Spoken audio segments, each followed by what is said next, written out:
Imagine you're sitting on your couch, surrounded by your family, watching a funny TV show. Everyone's laughing, the room's warm with that cozy vibe, and you're just soaking it in. But then, out of nowhere, your mind drifts to your job. That job you can't stand. The one that makes your stomach twist just thinking about it. Suddenly, you're not laughing anymore. You're fuming. Your family's still giggling at the screen, but you're a million miles away, stuck in a storm of frustration. Same room, same moment, same show, yet your experience is totally different. Why? It's not the job itself sitting there ruining your night. It's what's happening in your head. Let's rewind that scene a bit. Picture yourself back on that couch, but this time, let's strip away that thought about your job. Just for a second, imagine it's gone. Poof. No lingering dread, no mental replay of that annoying coworker or looming deadline. What's left? If you really let that thought vanish, you might notice something surprising. You're calm, maybe even happy again, tuning back into the laughter around you. It's wild how fast that shift can happen, right? One minute you're drowning in irritation, and the next, you're floating in peace, all because a single thought disappeared. Now, let's take that idea and stretch it out. Think about a time when you were really stressed, maybe stuck in traffic, late for something important. Horns blaring, your hands gripping the wheel, your mind racing with all the ways this could go wrong. You're feeling it, that tight chest, that buzzing anxiety. But here's a question. What if in that exact moment you didn't think about being late? What if your mind didn't spin into "I'm screwed" or "Why does this always happen to me?" If you could just sit there, hearing the horns but not piling on the mental drama, what would you feel? Chances are you'd still be stuck in traffic, but that suffocating stress, it might not be there. The cars haven't moved, the clock's still ticking, but you're not suffering the same way. This isn't some magic trick or wishful thinking. It's a glimpse into something pretty profound. The stuff that drags us down, anger, worry, that heavy feeling of life sucks. It's not coming from the world out there. It's coming from what's bouncing around in here in our heads. Take that traffic jam. Two people could be in the exact same gridlock. One's cursing, sweating, imagining their boss chewing them out. The other's just sitting there, maybe humming to the radio, watching the world crawl by. Same situation, totally different vibes. The difference? One's caught up in a whirlwind of thinking and the other's not. Let's try something real quick. Picture a boat drifting across a lake. It's quiet, the water's still, and you're just floating along, soaking in the calm. Feels nice, doesn't it? Now imagine another boat comes out of nowhere and smacks right into yours. You're jolted, maybe a little pissed off. You stand up, ready to yell, "Hey, watch it!" But then you see it's empty. No one's steering it, it just drifted into you. Suddenly, that anger fizzles out. There's no one to blame, no one to fight. It's just a boat. You sit back down and the lake's quiet again. That's what happened to a young monk a long time ago. He was out on a lake, trying to meditate, when this empty boat crashed into his. He got mad until he saw it was empty. Then it hit him. The boat didn't make him angry. His reaction did. All those times he'd been annoyed by noises or people interrupting his peace, it wasn't them. It was him adding the frustration on top. That story sticks with me because it's such a clear picture of how we work. We're out there on our own little boats, gliding through life, and stuff bumps into us, deadlines, arguments, spilled coffee. We get mad, stressed, upset. But what if those things are just empty boats? What if the real jolt isn't the bump, but what we do with it in our heads? Think about it. You spill your coffee, and instantly your mind's off to the races. Great, now my shirt's ruined, I'm gonna be late, this day's shot. That's where the suffering kicks in, not the spill, but the story you tell yourself about it. If you just wipe it up and move on, no big tail attached. It's just coffee on the floor. No drama, no pain. Here's where it gets really interesting. Our heads are always buzzing with thoughts. They pop in like uninvited guests, random, wild, sometimes downright weird. You're walking down the street and suddenly you're wondering if you locked the door or replaying that awkward thing you said 5 years ago. Those are thoughts, just little blips of energy floating through. You don't control them, they just show up. But then there's this other thing we do. Thinking. That's when we grab one of those blips and start wrestling with it. Did I lock the door? What if someone breaks in? I'd lose everything. That's thinking, taking a thought and running it through the grinder over and over. And guess what? That's when you start feeling the squeeze. The thought itself, it's neutral. It's the grinding that hurts. Let's play with that for a second. Say you're dreaming about how much money you'd love to make one day. Maybe a number pops into your head, let's say 100 grand a year. Cool, right? You feel a little spark, a bit of excitement. That's the thought, just a quick flash. But then you start thinking about it. 100 grand? Yeah, right. I'd need a new job, more skills, and I'm not even close. Who am I kidding? Boom, there's the heaviness. The doubt, the stress, the I can't vibe, that first thought didn't do that. The thinking did. It's like the difference between a breeze blowing by and you trying to catch it, hold it, dissect it. One's light, the other's a burden. Now, here's a curvy ball. What about the good stuff? Don't we need to think happy thoughts to feel happy? That's what a lot of us assume. If I'm bummed out, I should just force some positive thinking, right? Think of rainbows, puppies, that vacation I want. But let's test that. Think back to a moment when you were totally, completely happy. Maybe you were with someone you love, or you nailed something big, or you were just lost in a perfect sunset. Really feel it for a second, those warm, glowing vibes. Got it. Now, what was going through your head right then at the peak of that joy?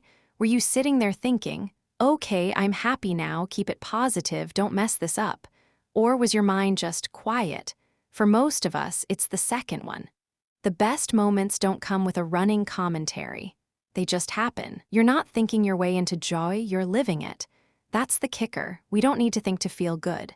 In fact, the less we think, the more room there is for the good stuff to bubble up. Picture a baby giggling at a toy. They're not sitting there analyzing, this rattle is great, I should stay positive about it. They're just in it, pure, unfiltered bliss.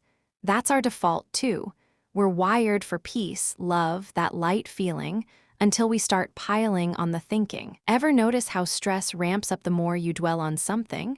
You're late, you think about it, you think some more, and soon you're a wreck. The more thoughts you stack, the worse it gets. But when you let that stack collapse, when you stop spinning the wheel, calm creeps back in. It's not about forcing happy thoughts. It's about letting go of the noise. So why do we think so much if it's such a buzzkill? Simple, it's how we survived. Back when we were dodging saber-toothed cats, our brains had to scan for danger, plan ahead, figure out where the next meal was coming from. That constant chatter kept us alive.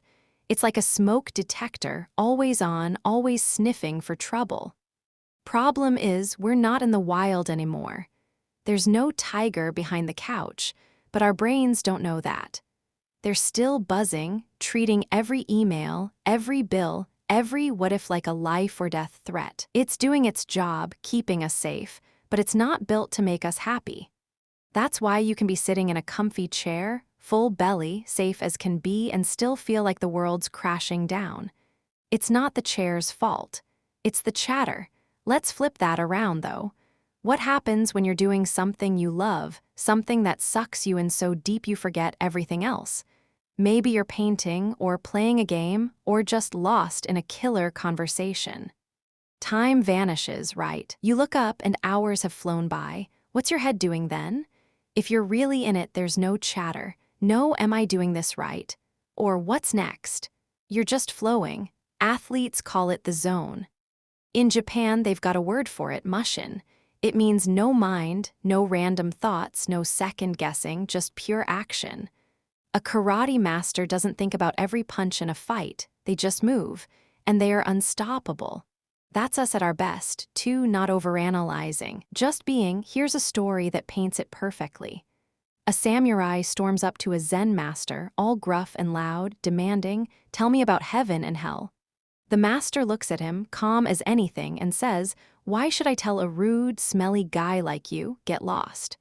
The samurai's furious, grabs his sword, ready to chop the master's head off. Right then, the master says, "That's hell." The samurai freezes. He gets it. His rage, his reaction, that's the hell he's in. He drops the sword, tears in his eyes, grateful for the wake-up call. The master smiles and says, and that's heaven. One moment, he's trapped in torment, the next, he's free. All it took was seeing his own thinking for what it was. That's the trick, isn't it? We don't have to stop thoughts from popping up. They're gonna come like clouds drifting by. But we can stop wrestling with them. Imagine your mind's like a bowl of muddy water. You could try to filter it, scoop out the dirt, work yourself into a frenzy, or you could just let it sit. Give it a minute and the muck settles on its own. The water clears up without you doing a thing. That's what happens when you catch yourself thinking and just let it be. You don't fight it, don't argue with it, just watch it. The storm passes and you're back to calm. It's not about effort, it's about ease. But here's where it gets practical. Say you've got a big decision, quit your job, move somewhere new, whatever. Normally, you'd think it to death, right? Pros, cons, what-ifs piling up until you're paralyzed. What if instead you trusted that little nudge inside you? That gut feeling that says, yeah, this is it, even if it doesn't make total sense. That's your intuition talking, not the loud, chattering part of your brain, but the quiet, knowing part. It's like an inner GPS. You don't see the whole map, but it tells you, turn here. And when you follow it, crazy stuff happens. A random chat leads to a job. A hunch pulls you somewhere, and it's exactly where you needed to be. It's not logical, it's better than that. Ever regret ignoring that nudge? You knew you should have called someone or taken that chance, but you talked yourself out of it. Nah, that's dumb, what's the point? Then later, you find out it would have been perfect. That's intuition getting drowned out by thinking.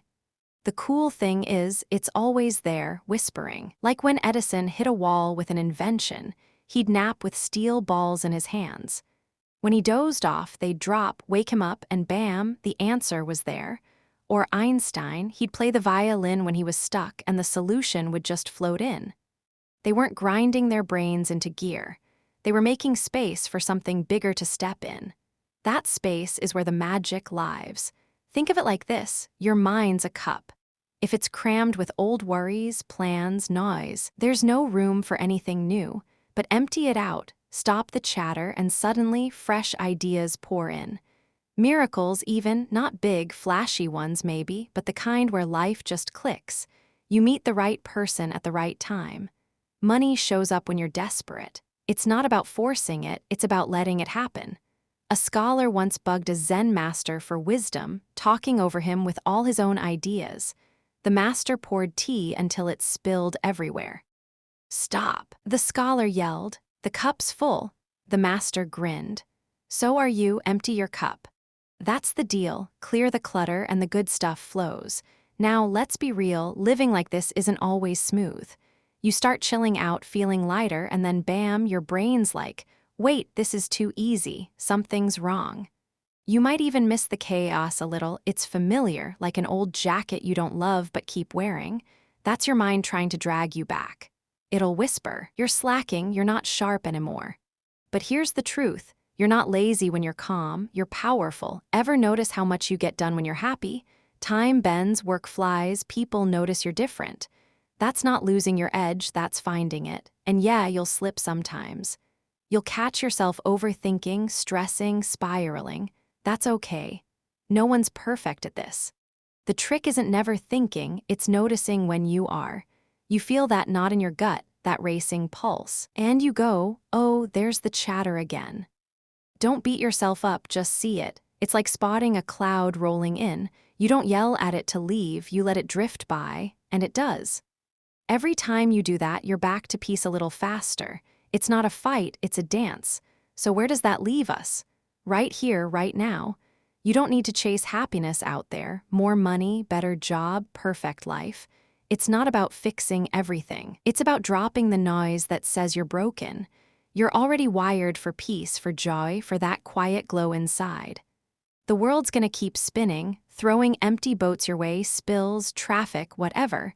But you can float through it. One less thought, one little pause, and you're free. That's the secret. It's not what's happening out there that shapes your life. It's what you let happen in here. Let the mud settle and the waters clear again. Always.